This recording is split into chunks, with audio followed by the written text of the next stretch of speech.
So what if Yhwach actually does win?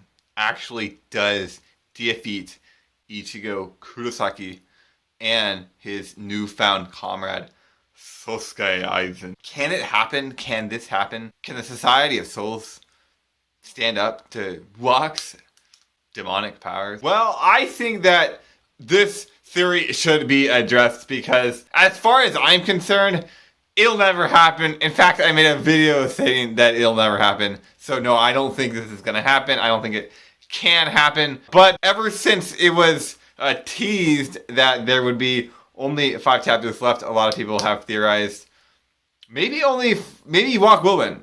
Because I don't see how Ichigo defeat him when he hasn't even been touched. Maybe Yhwach will win. Maybe, and then either that'll just be another Bleach. That'll just be the moral of the story.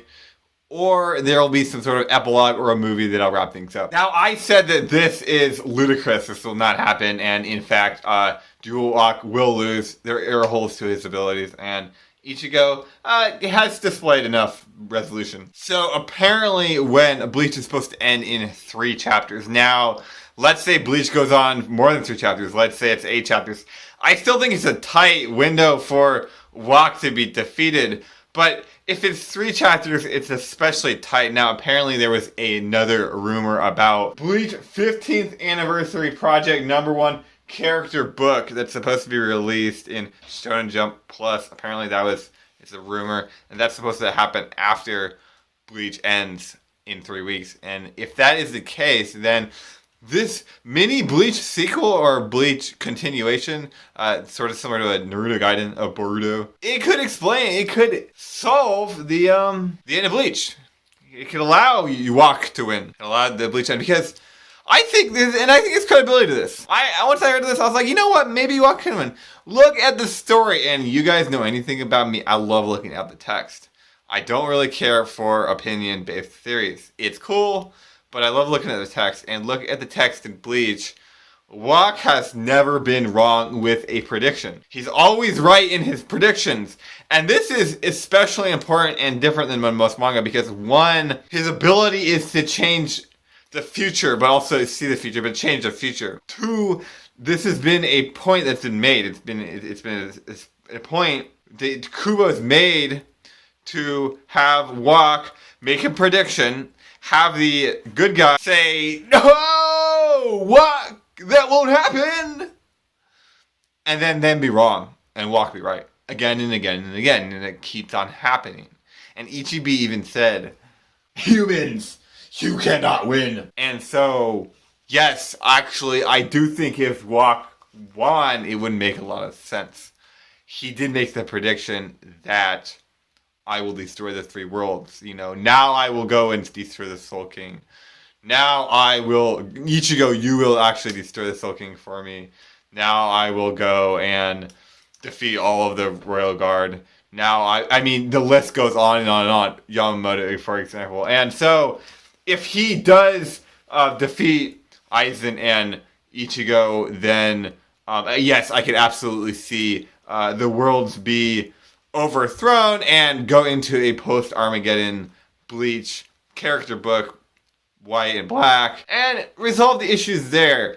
Because there are holes in Yhwach's abilities, and yeah, I do think Aizen and Ichigo do have the means to find an end to Yhwach. So I actually do think there's a lot of legitimacy to this theory. Other reasons I think that this could happen that aren't based on the text. One reason is that Bleach is not anime right now, and it's not in the spotlight at all. So Kubo has a little bit more freedom to do what he wants. He doesn't have to appeal to a mass demographic. He doesn't have to appeal to the public. It's sort of the same problem that happened in Naruto. A problem that happened in Naruto is Kishimoto didn't want Naruto and Sasuke to fight, or at least based on the direction the story was going.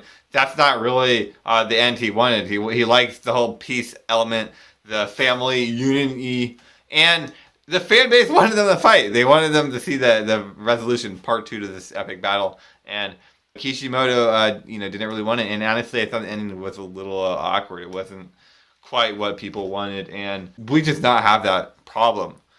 It's not, and the anime is discontinued. It's not as popular.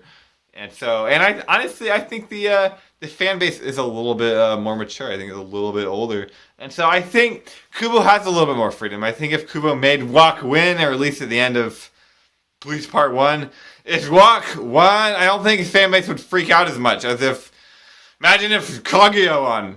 Imagine if Naruto and Sasuke die, or Madara really did take over the world, and then, you know, and there was some, I don't know, no one would accept that, and actually Shonen Jump would just not allow it. So it's definitely likely that this does happen. Honestly, if you guys want my opinion on it, I don't think this is gonna happen. Bleach really is at the core. It's about that anxiety, that internal anxiety, that darkness inside us that you have to push past. You know, it's got that black and white theme. There's a lot of themology going on around that kind of stuff, right? And I do think that Ichigo will overcome it in the end. He always has. That has been the purpose of the story, and I think that's why, although Yhwach's character obviously is a little odd, it's not very personable, it's good and it fits the story because he is the ultimate incarnation of despair. It's the ultimate incarnation of hopelessness. And the fact that he really does not have a personality, doesn't have a motive, I think fits his character, and I think this is the story. Because that despair inside of us, why does it exist? It's irrational. It doesn't have any motives. It doesn't have any... it's not our real person. It's our real character. So with that being said, guys, you've been worded, guys, and I'm gonna get out of here. Anyway, peace out, guys, and make sure you subscribe and like this video.